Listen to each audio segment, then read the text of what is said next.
فرمان مصطفیٰ صلی اللہ علیہ وآلہ وسلم۔ حضرت ابو ہریرہ رضی اللہ تعالیٰ عنہ سے روایت ہے کہ سرکار دو عالم صلی اللہ علیہ وآلہ وسلم نے ارشاد فرمایا کہ جس نے اپنے مسلمان بھائی کو اس کا پسندیدہ کھانا کھلایا، اللہ تعالیٰ اس پر جہنم کی آگ حرام فرما دے گا۔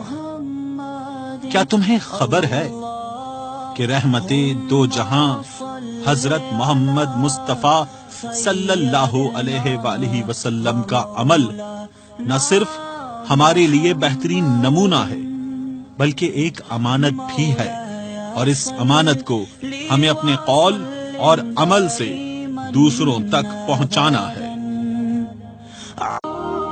حضور نے فرمایا اللہ اس شخص کے چہرے کو تر و تازہ رکھے جس نے میرے سے کوئی حدیث سنی، پھر جیسے سنی اس کو ویسے آگے پہنچا دیا۔